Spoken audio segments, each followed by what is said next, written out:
SBA will fight to the end and lead the way, yeah. Sing out together. These are sky blue days. These are sky blue days. The CBS and the SBA will fight to the end and lead the way, yeah. Sing out together. Sky Blue Fans TV, for the fans, by the fans. Good evening, everyone, and welcome to another edition of Sky Blue Fans TV. My name's Mark Smith. Tonight we'll be just doing a roundup of the festive fixtures, the Sheffield United, Cardiff and Bristol City games, just having a review of each of the games, and then we'll just talk briefly about Wrexham. We'll talk more about Wrexham in detail on Thursday's show. Tonight I've been joined by Mr. Reece Swell. Hi Reece, how you doing? How you doing, Mark? Happy New Year. Yeah, Happy New Year to you, and Happy New Year to everyone who's listening as well. Hope everyone had a good Christmas and looking forward to 2023. Okay, let's. I thought I'd have a pod tonight to cover our fixtures over the festive period. Obviously, it's been quite a busy period of games. Overall, from the 3 games, we only picked up 2 points. Not great, is it, Reece? I guess it's just not quite been there, and obviously there's been factors behind that. Yeah, a bit disappointing, Mark. I think Sheffield United game. I think it was a tough ask. I think we played quite well on the day. We'll go into detail about it, but yeah, the Cardiff and Bristol game. I think if we pick up 4 points there, I think we'd be a bit happier. But yeah, it seems like we've dropped 4 points at home, really, doesn't it? More than anything, it's been a bit disappointing. But yeah, we move on, don't we? As we always say. Yeah. No, I think after the height of the West Brom win, went into the Sheffield United game. We'll cover Sheffield United first. We came to that game knowing it was going to be a tough game, obviously. But when I look back on the game, I just felt. I mean, my opinion on the game was, I thought tactically, Robin's got it wrong for me. I would have gone next midfielder like Liam Kelly. I would have played next midfielder and gone like 3-5-2, and maybe dropped. I actually would have played Allen, dropped Allen and O'Hare to the bench, and I would have played Waghorn as a second striker. I don't know what your thoughts were, but because the reason why I say that is because when we played Sheffield United last season, if you remember that game, we played 3 across the middle, and they really struggled against us. And it was only when we sort of went a bit more attacking that we kind of struggled. But that's just my view. I thought we got that game set up wrong. Do you feel for that game? I mean, bear in mind we had Allen, O'Hare, Gokres up front. Do you think that sort of box formation was the right sort of tactics in your view? Well, it's been what we've been used to playing, really, having 2 sort of number 10s and 1 dropping a bit deeper when we're defending. But in hindsight, it'd been great if O'Hare was on the bench because he wouldn't have been injured, I'm sure. But that's the biggest disappointment for me. I mean, I can take 2 draws at home, but I think it feels like the stuffing's been knocked out of the squad a little bit, and especially the fans. And you can tell with Mark Robins in his interview after the game, when he it was after the Cardiff game, I think he confirmed that O'Hare was out for 9 months. I think that's a huge loss. I know he's just come back the last couple of months, and you can see. I think it's no coincidence that our results have got better since O'Hare's been in and around the squad. He's a bit of a player favourite by the looks of it. His morale always seems to be good when he's around. It seems that he's got full of energy, not just on the pitch, but off the pitch as well. So I think he goes off early in the game. And I thought, to be honest, we played all right and we had a go. But class shows in the end. You know, we can talk about our squad depth, which is concerning. But going forward, I think, in my opinion, there's a lot of fans still hopeful of the playoffs, and for me, I'll still stick with my prediction that mid-table will be brilliant. The way things have gone from the heights of last season, the great start we had, we've sort of done it the other way around. I'm just hoping that the window brings us a little bit more joy for the fans, especially there's a lot of noise about Vic going. I know Robbins has made it clear that he's not going anywhere, but I don't trust Sisu. With the ongoing saga with Doug King as well, we've got to take that into account. I don't know how much more the fans and Robbins and the team can be put through with the off-field situations. So for me, survival. I think we're too good to go down. I mean, that's our squad depth will just about get us through. But I don't think we'll quite make the playoffs just purely because of the size of our squad. You've seen the last 3 performances. There's all games there that we were in. So especially the Sheffield United game that we were competitive, but just fell short. Looking back at the goals, I'm not a huge fan of Wilson. I'll probably get slated for this from some certain fans, but I just don't think his distribution is good enough. I don't think he commands his area. And it's questionable, but looking at the goals that we concede, the set pieces we give away or the crosses into the box, the ball goes in between 5 yards and 6 yards out. For me, the keeper has to. It's like he's got super glue on that white line. He doesn't come out and command the area, and it's a concern for me, to be honest, Mark. It really is. Well, I think for the first goal, before I just want to wish Connor here. Hope he gets better soon. So obviously, absolutely, yeah. So we wish him well, and hopefully he'll be back with us as soon as possible. Probably only part of next season now. But going back to the Sheffield United game, so the first goal. Now, when you watch the goal, the first thing happens. Hamer takes a corner, and then they break away.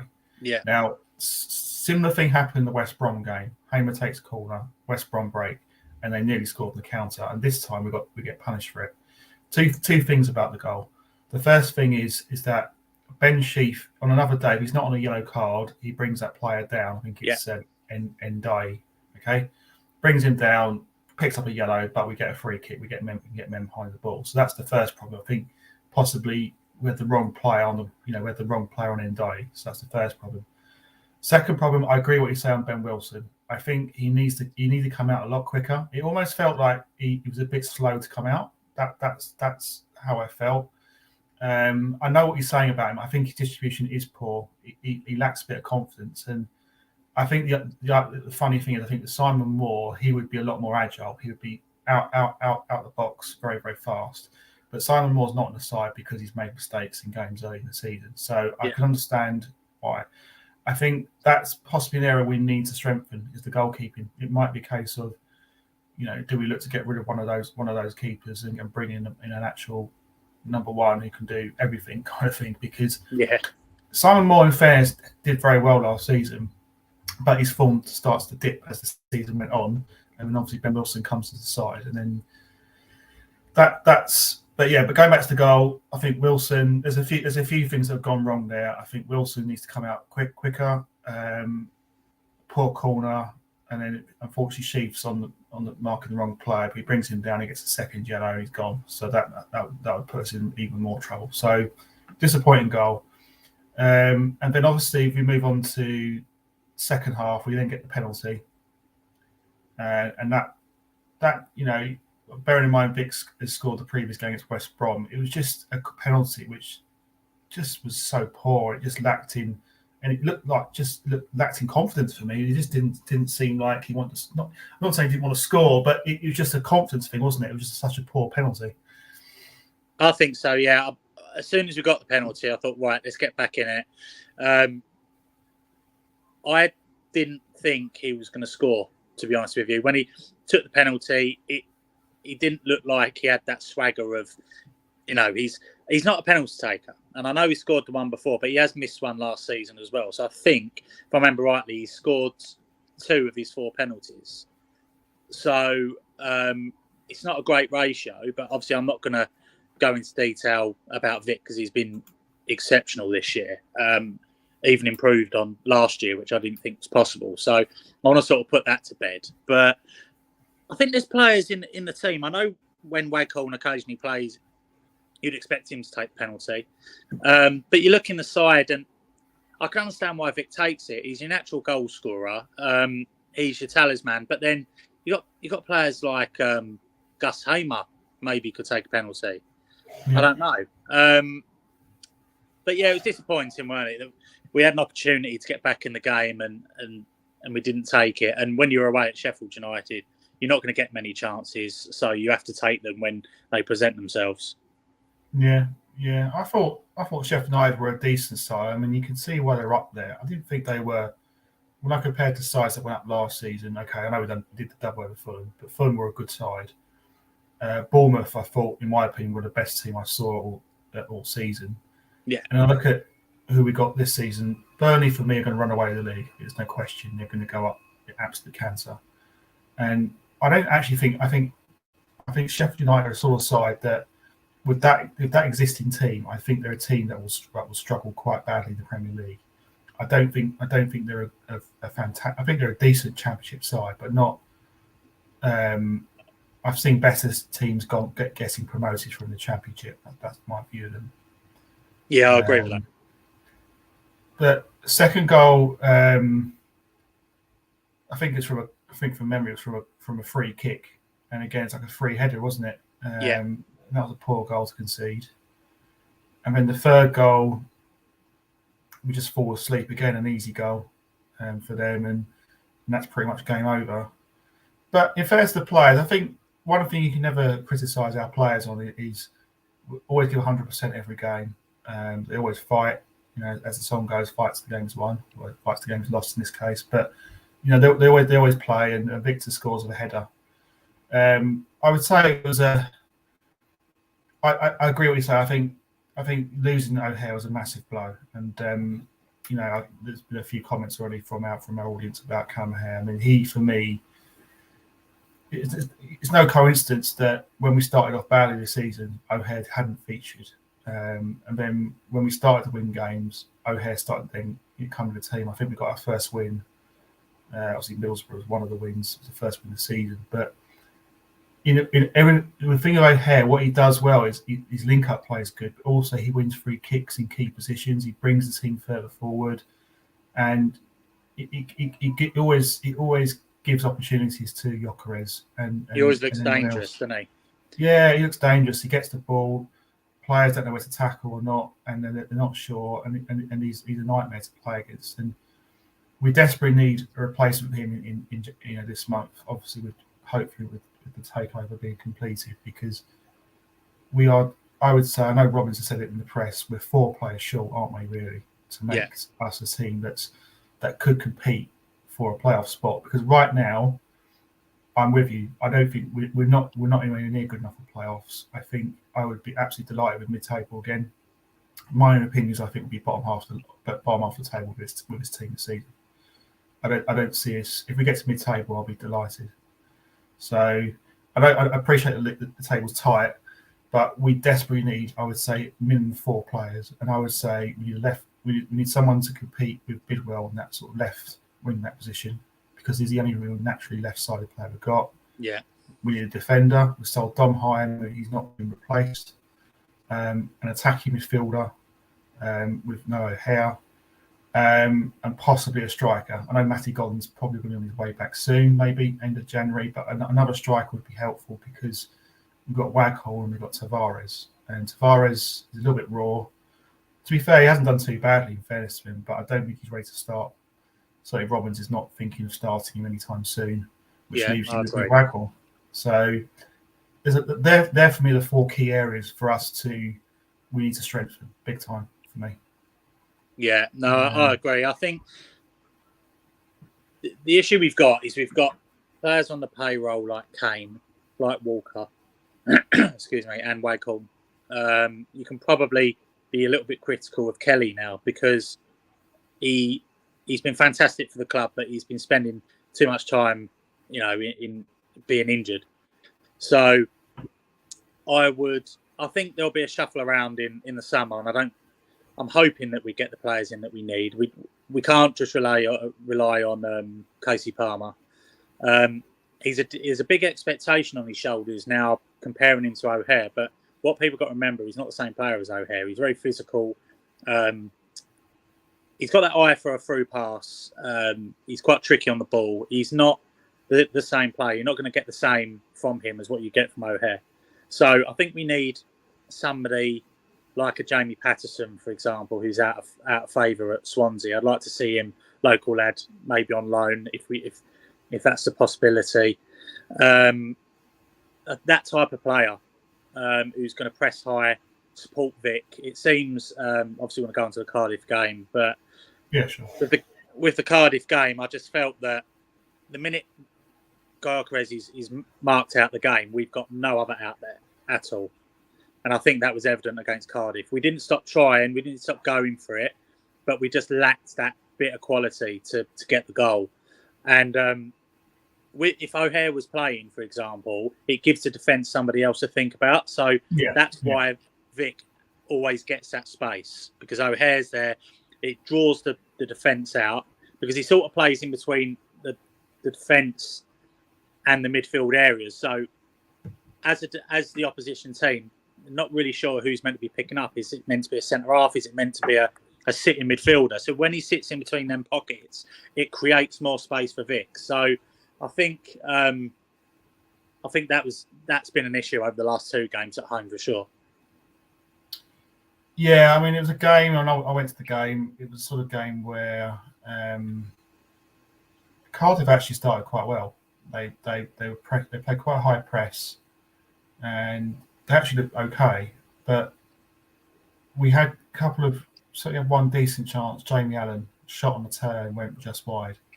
I wouldn't say it wasn't an easy chance, but it's one of them chances in a game like that needs to go in the back of the net, because it didn't have it's not easy, but turn and shot that goes in 1-0, different game. Cardiff didn't have to come out, because when you look at the second half, and also Sheaf actually hit the post as well, outside the post in the first half. That was the other one. I think Hamer had a shot, didn't he, from 30 he had a yards? he had a shot from distance, and the keeper saves it, and the ball's bobbling and moving over the air. And then second half, really, Cardiff just put 11 men behind the ball for the entire game. The only chance we had I could think of was Casey Palmer had a shot which was well saved, and that was it. We just seemed to run out of ideas. It was a very, very frustrating night. It's one of them games I was thinking, I'm really hoping that Cardiff don't get a goal in the 89th minute, because I've seen so many games before where we've dominated sides possession-wise, and then they break away and get a goal. So from that point of view, it was good not to lose. But even so, to not win against Cardiff, a team who have not won for such a while, and for me are a side that I think are in a dogfight this season, was a really, really disappointing result, to be honest, because I looked at that game thinking that's a nailed-on 3 points. But football doesn't work like that, and there's been games this season I think we're not going to win, and we do win. So it's a great level of this game. It's the Championship, isn't it? Anything can happen, and I think it's shown that already between where we are and fifth. I think there's 3 or 4 points in it. So anything can happen. But like I say, I think Cardiff sat for the draw, which was frustrating. But again, it comes back to squad depth. Who do we bring on to change the game? We brought Waghorn on, who nearly cost us in the last minute anyway, with a silly pass. But, we've got Tavares. That's the only different outlet I can see who could potentially cause the opposition a threat to come and win the game. But I'm glad he got 25 minutes against Bristol City. It's just we haven't got enough quality anywhere on the pitch really to create them chances. And it was frustrating against Cardiff, but like I say, the wing backs wasn't far enough up the pitch. I mean, Bidwell defensively is sound, but he does get caught out. So if we're on the attack and we get count, I think the Sheffield United third goal, a lot of people were blaming Kelly because he got beat down the byline, but actually Bidwell was not even in eyesight. So you've got to look at how we're going to improve. I think you're right. We do need another left wing back in. Because to be fair to Bidwell, I know there's been a lot of noise around him at the moment, but he has played pretty much every single game, apart from Watford, I think. He looks a lot fitter than what he did last year. but he needs to improve his final ball for me, and that goes for the right wing backs as well. We're not just talking about Kane; we're talking about Dabo as well. It's good to see Dabo back, and he doesn't quite look match sharp yet, which is understandable. But we're playing fullbacks as wing backs, in my opinion, and they're not.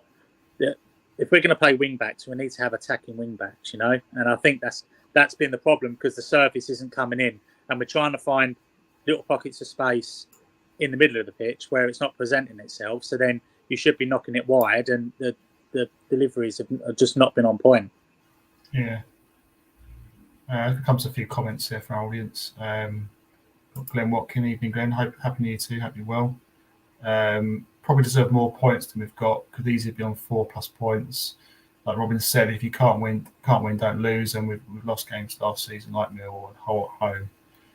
Take that point. But then we've still got to play Millwall, funny enough, is it next month, I think, and Hull at some point as well. So, but for me, I still feel disappointed that we haven't taken at least 4 points from Cardiff and Bristol City. Sheffield United, fair enough, because they're a top side, and we weren't really likely to get anything at their place. But disappointed with that. Disappointed with the last 2 home games. I think looking at it though, Mark, the players, definitely against Cardiff, we were on the front foot constantly, and we were trying to make something happen. It's not. I remember not last season, but the season we came up, we stayed compact and we sort of we set ourselves up not to lose, and then the last 20 minutes we'd have a little go. Where this season we are pushing for it and we are trying to make it happen. So I understand the frustration because I feel it as well. I just think 4 points I'd have been happy with that. But yeah, the Cardiff game, I just think Cardiff just set up not to lose and we just couldn't break them down. And I think that is just the be on end all of the game, to be honest. Yeah, as a game, you just need that goal. Get that goal. It doesn't matter how you score, as long as you get that goal. Then they've got to come out and they can't play their tactics. And then it opens up gaps. We can hit them on the counter and hopefully go on to win, sort of thing. But it wasn't to be. This is official Flame Esports team. Just about the Sheffield United game. It's the dilemma: play the box and try to control the game, but maybe not score till later on, and we make changes to go 2 up front and not really have a plan B. I think Palmer's more suited to a front 2. Not sure about front 2. I think my only criticism of Palmer, I don't know what your thoughts are. I think sometimes he doesn't track back that well. He's good going forward, but I think what he needs to improve on maybe is his fitness going through 90 minutes of football, because it feels like he starts off like a train. He starts off really well, like Bristol City game. Thought he was fantastic in the first 15, 20 minutes. And then after the goal, I just felt like he faded a bit. But not the only one. I think the team faded. It was almost like Bristol City that once we got the goal, we just sat back and we just invited pressure. And Bristol City was like another game where I thought Bristol City were a lot more positive than Cardiff. They wanted to go. They were playing for the win. But yeah, again, that was another frustrating result, wasn't it, Bristol City? Yeah, I'm not sure if I'm reading that comment right, but I'm not sure if they mean Palmer playing behind as a number 10 with 2 strikers ahead of him. Possibly. So I can understand that logic where I agree with that as well. Yeah. If he's supporting Vic, you're not going to get the best out of Palmer, I don't believe. But if you give the ball to Palmer and he's got 2 players to hit, I mean he's got a pass in him. So I'm not sure if that's what the comment means. And if that's the case, I do agree. I think he's better with if Godden gets back fit and we get to a point at the end of January that we're playing Godden and Vic and Palmer sits behind, I can understand that. We can probably create more chances. But going on to the Bristol City game, we started well, didn't we? We got the goal. We created some good chances and opportunities. And then, it had little mirrors of the Swansea game, really, where I know we were 3-0 up against Swansea, but we sort of got the lead and we tried to protect the lead. But the defence looked really fatigued, in my opinion. I think we do miss McFadden at the back with his organisation, and it just seems that he gets his head on everything. And at the moment, I think Panzo looked a bit leggy. Doyle, I think, has been really good considering his age, and he's slotted into the team. Rose has been solid. I think he's given the ball away a bit too much in the last couple of games, but that's going to happen. You're playing sort of three games in 5 or 6 days. It's a big ask, and especially where we haven't got the depth to bring in other players. I think the defence have done all right considering.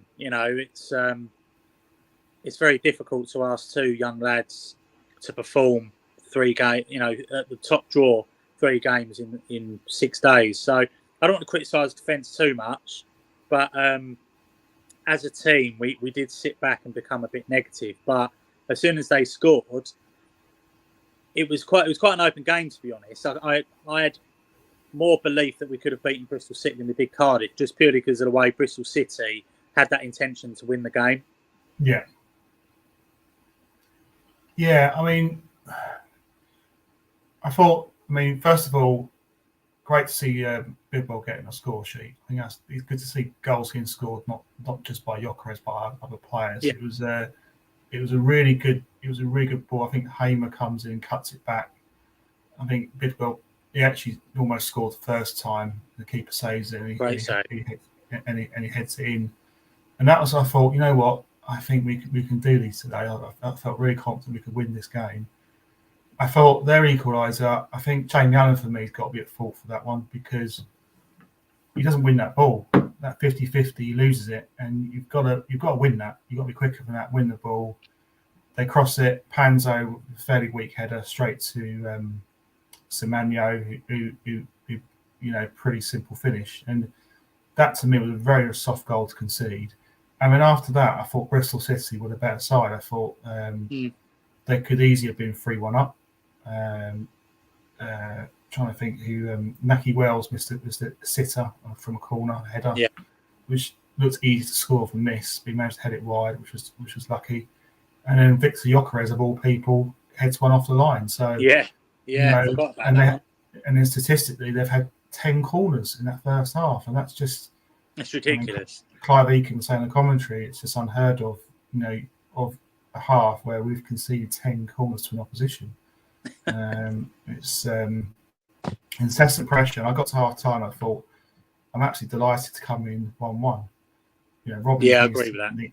Robbins needs to, give the players a bit of a kick up the backside, and and I thought in fairness, second half we actually performed better. I thought defensively we looked better. It was kind of a frustrating half. Gyökeres got into a couple of really good positions where he got tackled, but the one I've seen it where he should have squared it to Waghorn, who pretty much has an open goal to aim at. I'd have taken the shot as well. Yeah. To be fair. It just wasn't to be, really. It was just frustrating, really. And again, I think with Bristol City, I thought the game was, I think from a neutral, I'd say the draw was about the right result. But from our point of view, it was not the right result. It was a disappointing result. Admittedly, we haven't lost, which is good. But 2 points from possible 9 isn't good enough, in my opinion. And I think we have to be realistic to say with our season. Unless we can make signings and everything gets approved off the field, it's about really getting to 50 points for me. And agreed. I've got that number in my head as well.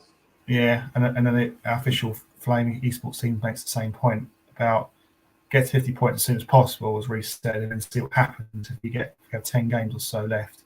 You could have a crack at the top 6. I mean, it's kind of similar to last season, and to be honest, I think we'd all take that as fans, wouldn't we? Really, let's be realistic. We're not. We'd all love to see us back in the Premier League after 21 years, but it's 22 years I think this season. But I think it's a big ask unless we can make some really good signings to, particularly to replace O'Hare, because I felt our best chance of getting to the playoffs was to keep our best players fit and not sold to other clubs, not suspended. But I felt we could really give it a good crack. I think now I'm just not as confident because I just feel that we lack that creativity now that O'Hare's not around. But not just the creativity, but also the fact that he draws so many fouls and he opens up space for Gyökeres, as you mentioned earlier. And I just feel we're a little bit easy to play against. Would you agree with that? No, I would say, but for me, there's 3 players that are carrying the rest. That's Sheaf, Hamer, and Vic. You take 2. If we sell Vic, it would be disastrous. I don't care how much money we'd get for him, because what concerns me is that if Doug King's takeover doesn't get approved, Sisu will sell Vic. I'm telling you now, that will happen, because they will want to cash in and they'll make out they're covering, losses. I hope the King deal does go through, because it will give us a bit of a buzz, and let's hope we can get in a couple of players, or like you say, the 4 players that everybody's got in mind, or the 4 positions. But my main concern is that if Vic goes, we're in big trouble. And I think that is when that will be the difference in being in around mid-table and being in a dogfight, in my opinion. Because the minute you take Vic out, you can't see where the goals are coming from. Like you say, O'Hare's out for the season. That's a write-off. I want to have a chat about Hamer, actually, because I've seen a few comments about him. And for me, he has, over the last two home games, he's been the best player on the pitch for me. It's the way he breaks up play and takes the ball forward. Obviously creates the opportunity, the goal for Bidwell. But I do understand it's frustrating when we get into a good position for a corner at the moment.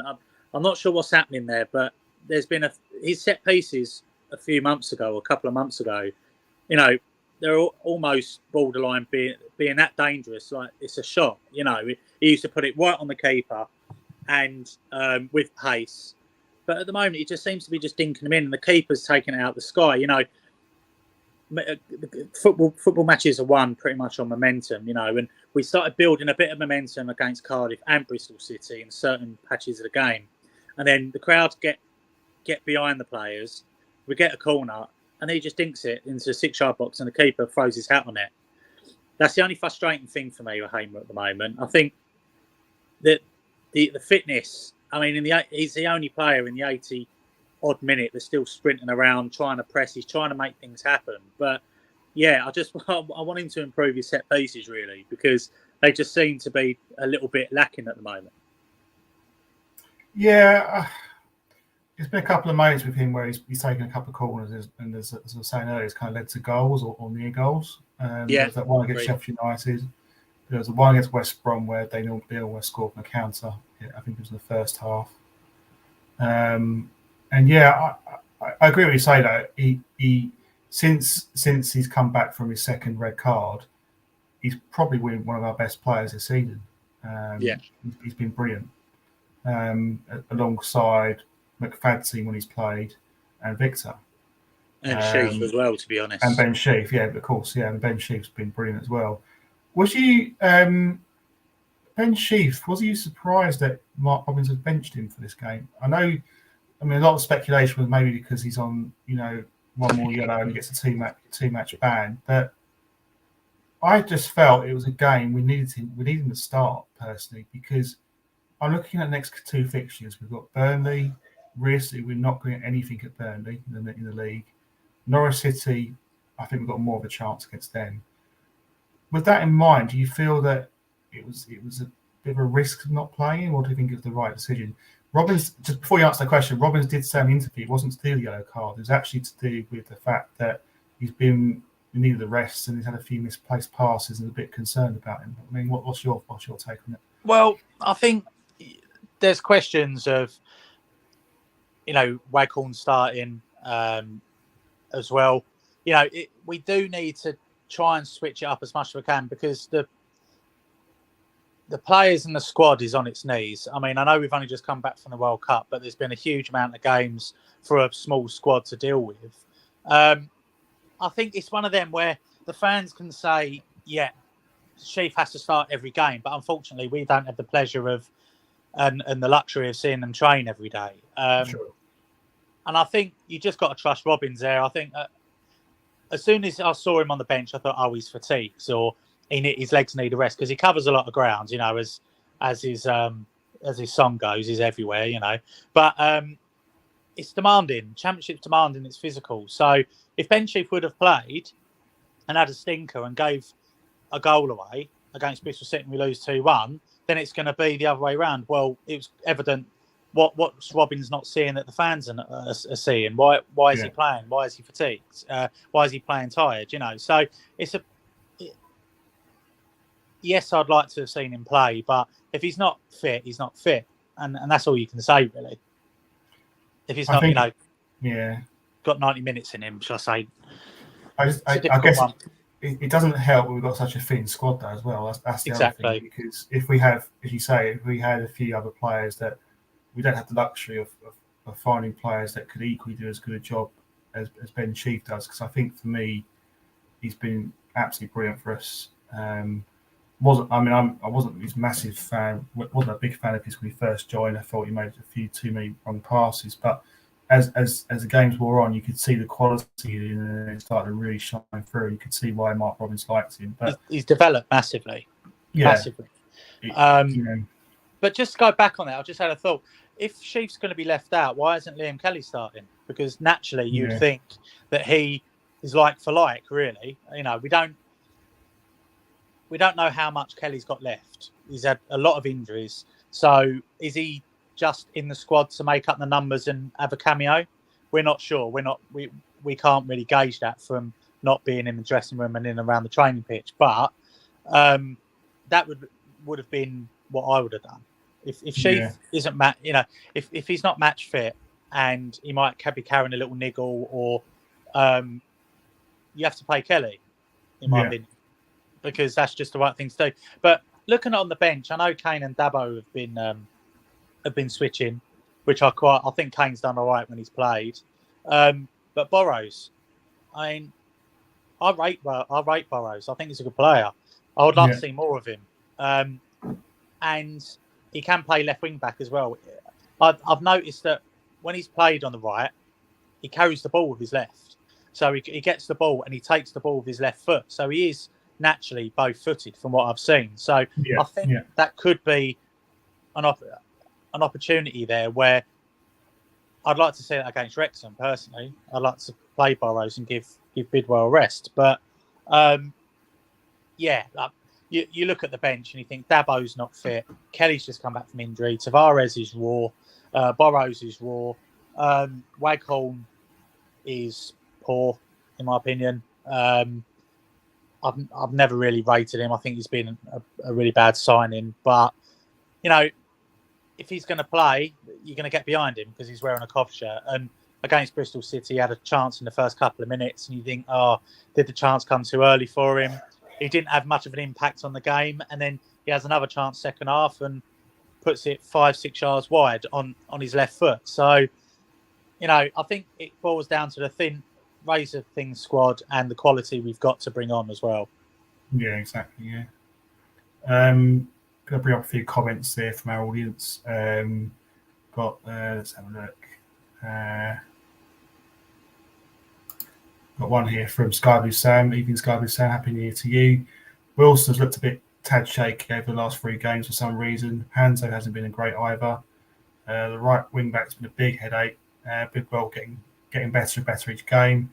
Set piece has been so poor. I think that's kind of similar to what we've been saying. You know, I think that's pretty good analysis there. I agree with you on Burrows. I think Burrows has he probably didn't have a better game at Sheffield United, but since then he hasn't really featured. I thought Kane against Cardiff did well, but the thing with Kane, right, is he did well because Cardiff really just parked the bus, so he was allowed to roam forward. In fairness to Kane, he did put some decent crosses in. I think he's a player I wouldn't keep in the summer. I think he's out of contract. I think I'll get rid of him personally. Dabo looks to me like he's not 100% match fit at the moment. He looked a bit sluggish, I thought, with Cardiff, and certainly the comments from the crowd was that, you know, he just looked didn't look 100% fit. So I don't think he looked fit either. I think he grew into the game, but going forward, I think Dabo's another debate. I think he's a fantastic player, and when he's fit, in my opinion, he's one of the best right backs in the league. But Yeah. how often is he injured? And they're all muscle injuries. I mean, does he stay? Well, he's out of contract. Exactly. I personally think. I still think he's got something to offer. Yeah, agreed. I personally wouldn't get rid of him. I would keep him for another couple of seasons personally. But I can sort of understand the clamour for not keeping him. But injuries is a concern. But then he's not the only person. Godden is another one who's injured a lot. He's someone I'd want to keep because I think Godden is a top finisher, probably the best finisher at the football club. So, but going back to Dabo, I think for me he stays. I still think he's a class player. I think he's our best right back when he's 100% fit. Agreed. Yeah. I think he's better than Kane. I think he's better than Burrows. But I think Burrows for me and Eccles as well. Yeah, but it's not their preferred position. I think Eccles is a better midfielder. And, Eccles again is another long-term absentee. He's probably not going to be back for maybe a couple of months, maybe. I think it was 2. I saw 3 months. I think it was. Yeah, so that's a miss as well. We've just been really it's just been a lot of bad luck. Got a comment from Glenn about the penalty taking his view. He was saying about Jake Bidwell, his left foot, would be a great penalty taker. Smash it like Julian Dix used to at West Ham. Yeah. I remember Julian Dix used to smash it in, but not see a lot of Jake Bidwell with penalty kicks. That might be a shout. I agree with what you said earlier about Hamer. I don't know why Hamer doesn't take any penalties. To me, he looks the sort of person who would fancy it, who would bury it because he takes free kicks. Why can he not take a penalty? But yeah, that's the thing going forward. I think we need, like you say, when Godden's fit. I mean, he's only ever fit for half a season. That's his only problem. A bit like Dabo, really, and Eccles and Kelly. We've got these players that are good enough to play at this level, but every time they build a bit of momentum, they get injured. I mean, how many times have we said Eccles looks solid today? Oh, he's played well. And then he gets injured and he's out for a month. And then he comes back, gets himself fit, and then it happens again. So he must be frustrated as well because Eccles has got a lot of promise, but it's getting to the point, how many times is he going to be in and out the side? Not because of his performances, but because he's in the physio room. Yeah. So what do you put it down to now that players are injured?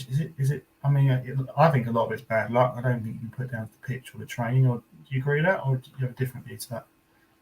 Well, I think if you look at our squad, we've probably got a squad of 17 really that are quality enough to compete.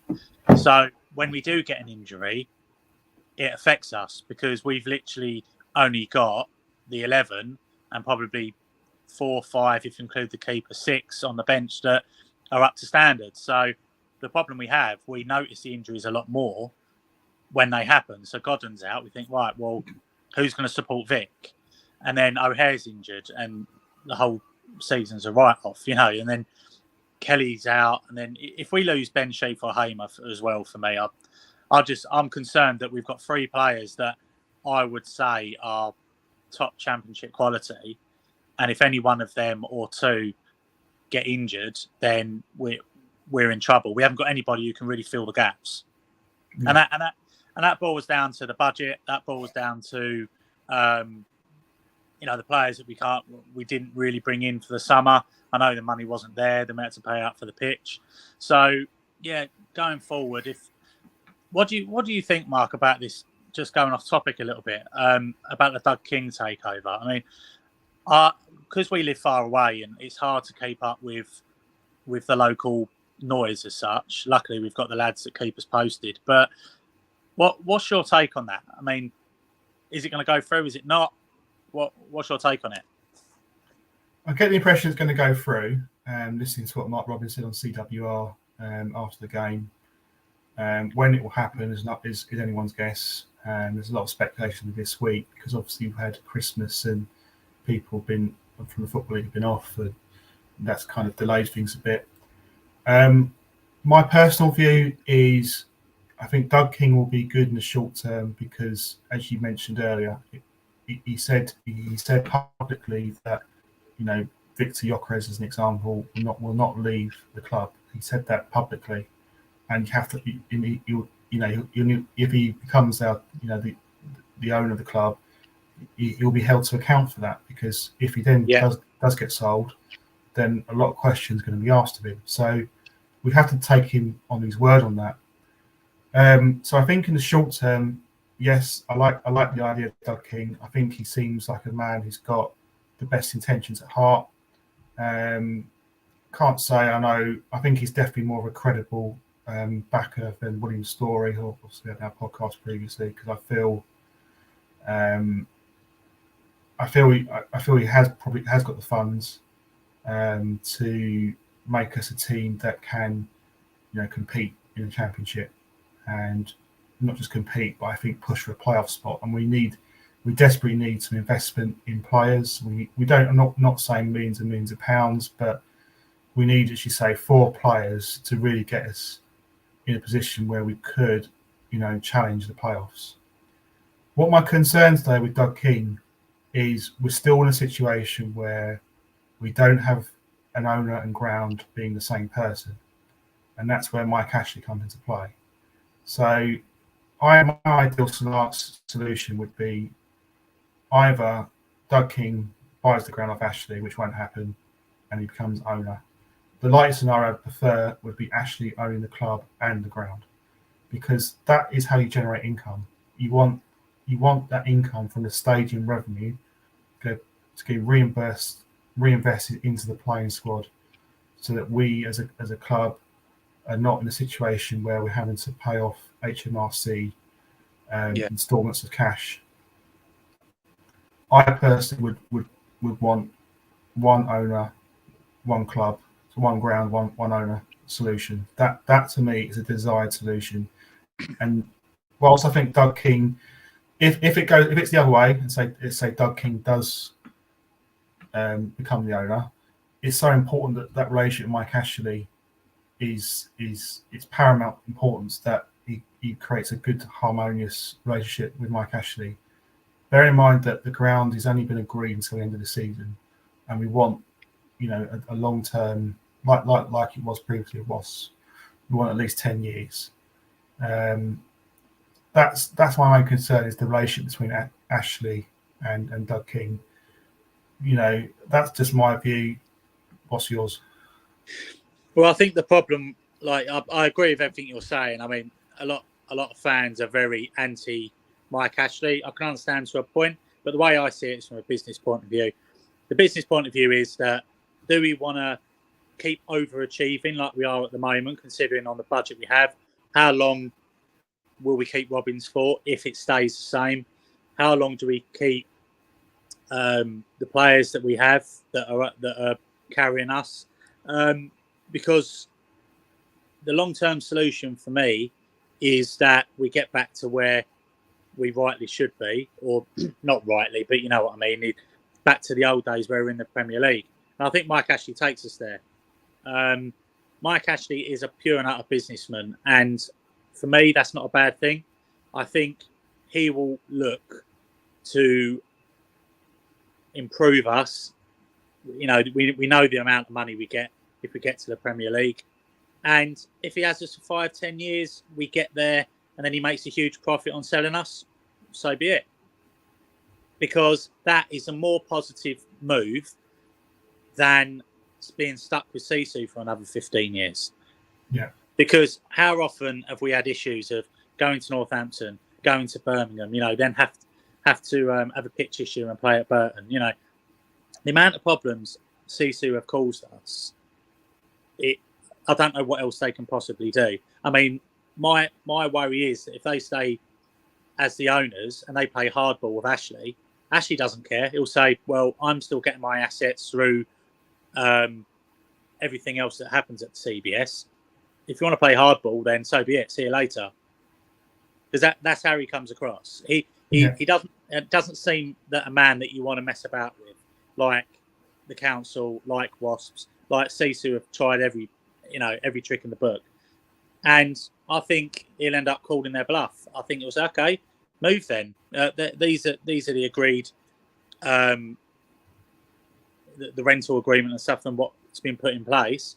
That was previous with Wasps, and now it's with Ashley. So ultimately, I think if Ashley somehow, I know people are saying he's not interested in the club, but to be honest with you, as a businessman, why wouldn't he be? Because he would want to, bring the local community together. He's doing a lot of things, off the pitch with the local area. He's bringing a lot of the Fraser Group down. So I don't see how it'd be a bad move. I mean, if we get to a point where we're moaning, fighting for relegation in the Premier League like Newcastle, then yeah, I'd bite your hand off. I just think he's a businessman who will look to move us forward steadily. He won't throw millions and millions of pounds at us. I believe that he'll respect Robbins. He'll give what he needs, and then 2 or 3 seasons, if we get to the Premier League, then that's where he'll start rubbing his hands, saying, "Right, let's make a quick buck." I haven't got an issue with that, as long as we get the right owners in. Yeah. For me, that's the 5-10 year plan that I can see possibly could happen, because I think the fans are saying, a lot of the fans I've seen on the forums, that be careful what you wish for with Ashley. But if you look at the options we've got, we haven't got many options. No, like you say, that the key problem here is, like you say, we don't have the revenue with the stadium because it's separate to the club. You bring them two together, and then you start seeing you got a bit more of a bigger budget to play with, So that'd be my option personally. Yeah, it's not like we're not like a Man City or Newcastle United where they've got oil money and they can put billions of money. They're Coventry City. I know the criticism that Ashley's had from Newcastle fans, but we're not Newcastle United. Newcastle United are a completely different position from us. Obviously now, before the takeover, Newcastle were, a struggling Premier League side, just about doing enough. We're in a different position to Newcastle. We don't have gates of, 50 plus thousand. Massive club Newcastle. But I think they've got different expectations to us, haven't they? Yeah. Newcastle are by far a bigger club than us, and they've got different, as a fan base and a club, they've got bigger expectations than what we have. I think conversely, the view, if I look on the other side of the coin with Ashley, let's suppose he was the owner of Coventry City. I'm just playing devil's advocate, just 1 second. My only concern with it would be his relationship with Mark Robbins, because Mark Robbins has had a very, very good relationship with CC. He's been very loyal, and he's had a great relationship. My concern was how would Robbins' relationship with Ashley be? That's my only slight concern. But yeah, I can say that.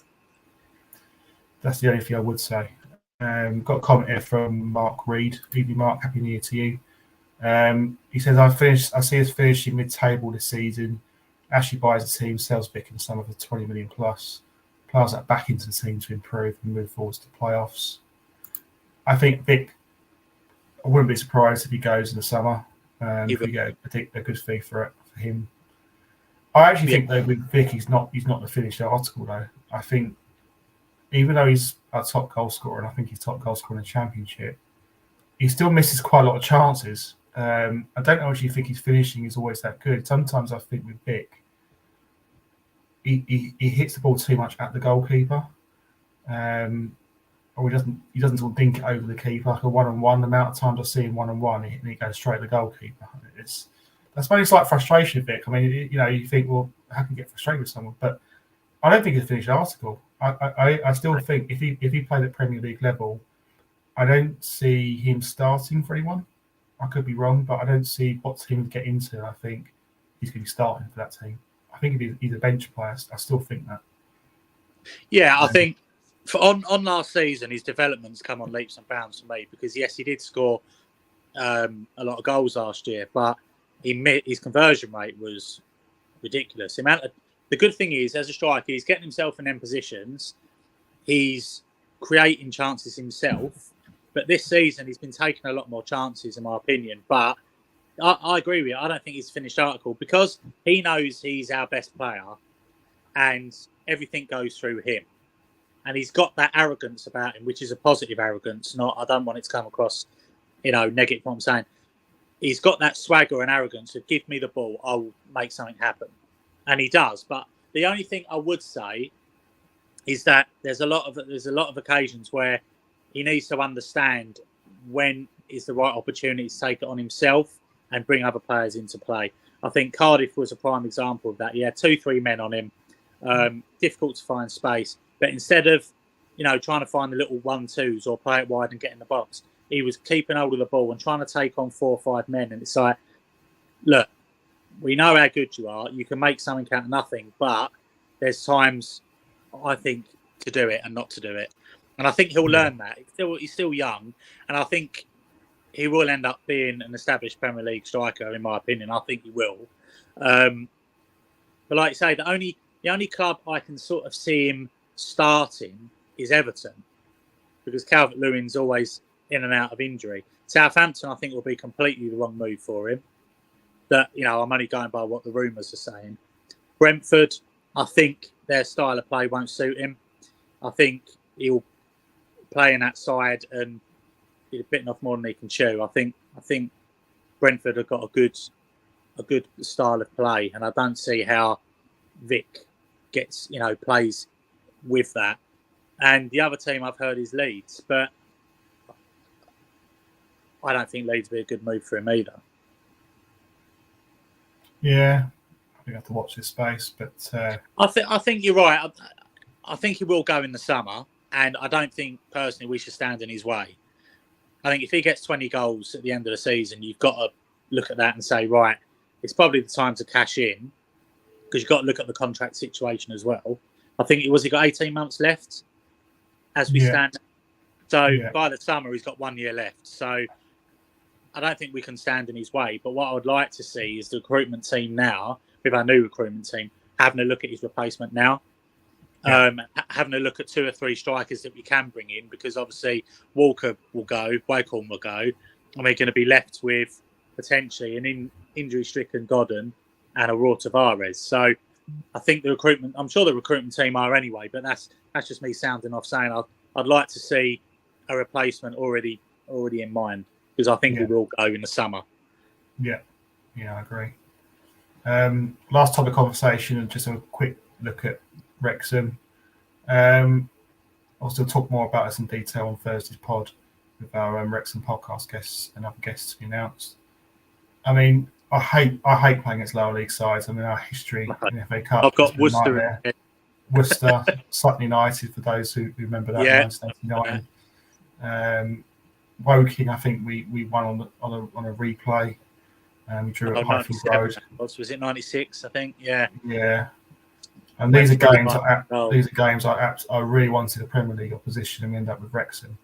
And I think the feeling I get is a lot of fans are not going to this game, which is a shame. I'm going to it because I think it's an important game for the club. It's an opportunity to get some money. Having said that, I can see the other side where, okay, if the worst happens, we lose. We can then focus on the league, But it's with such a thin squad, we can't even rest players for this game, can we? Really, you might make the odd change or two, but it's a game we could really do without. I don't know what your thoughts are. I just feel I totally agree with you, Mark. It is a game we can do without, to be honest, because if we play a strong side, because Wrexham are bringing some fans with them. I think I'm hearing 4,500 at the moment. I could be wrong, but that's what I'm hearing. Wrexham have got huge backing, and there's a real feel-good factor around that club at the moment.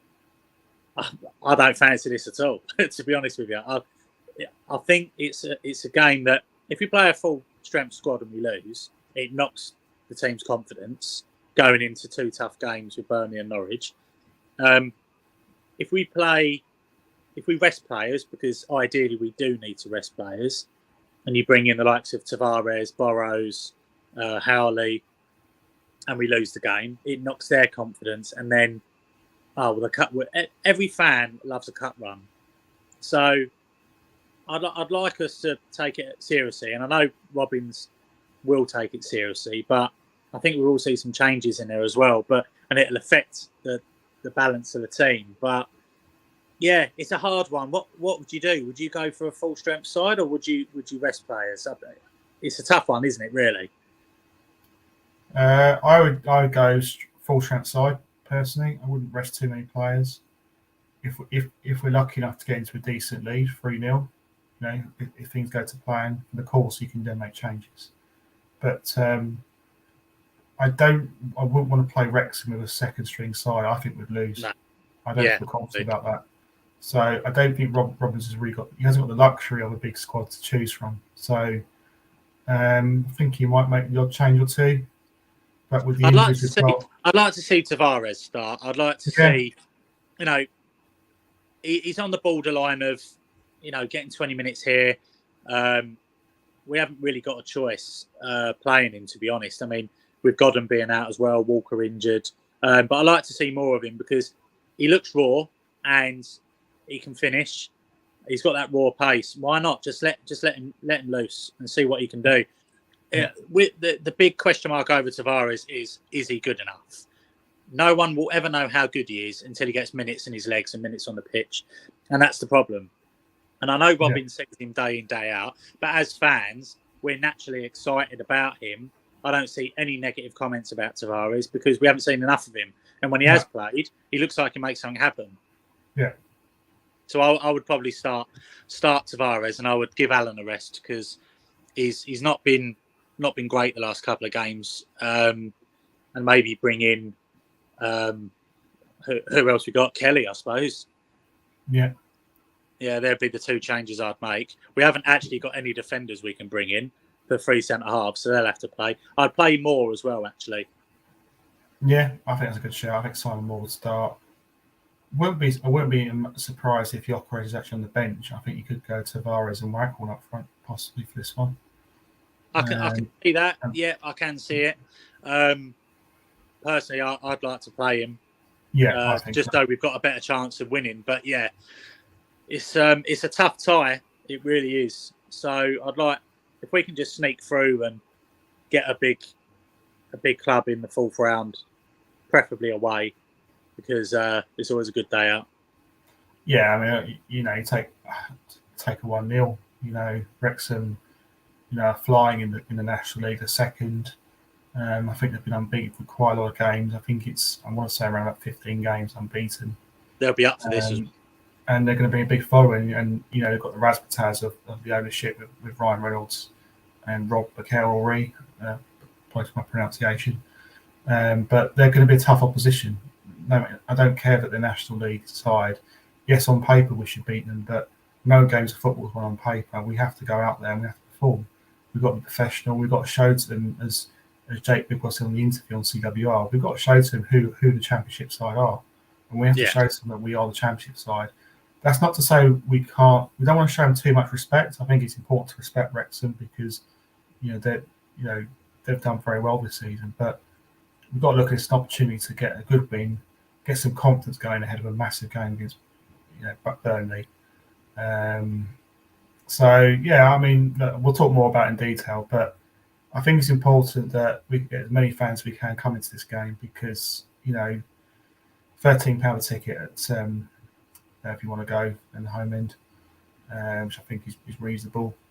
But I appreciate it's going to be hard for us fans, some fans, to go because of the blooming train strikes, which is another source of frustration. But glad that on top of everything else, Yeah, but it is what it is. But I think, like with every game, if we can get that first goal against Wrexham, I think we can win it. But it's going to be a tough game.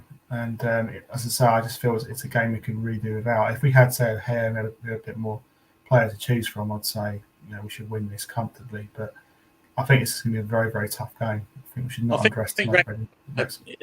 You don't want to go into too much detail because you're covering it Thursday, but I think Wrexham will come for it. They'll want it. So, yeah, let's hope we scrape through, or even if we beat them convincingly. I mean, it's all about momentum, isn't it? Like we said before, and if we get a positive result of, let's say a 3-0 win against Wrexham, then that gives the players a bit more confidence going into the 2 tough games next in the league. Yeah. Well, hopefully, fingers crossed, we'll talk more about it in detail. So let's end tonight's show. Thanks, Reece, for tonight. Been great to speak to you. So I've got a show on Thursday with the Wrexham Fancast. So I'm just going to find out the name of the podcast. It's Rob Ryan Red, the Wrexham AFC podcast is the actual name. So they'll be joining us on Thursday night show, 7:30 p.m. So be there for that. I'm going to finish the show with a few adverts of our sponsors and also ways of subscribing to our pod. So please subscribe to Sky Blue Fans TV 1 on Twitter, and obviously we are also on Instagram and on Facebook, and I think we are on TikTok as well. So follow us on that. Thanks everyone for listening. That's been our first show of the year, and we'll speak again on Thursday night. Good night. Sky Blues.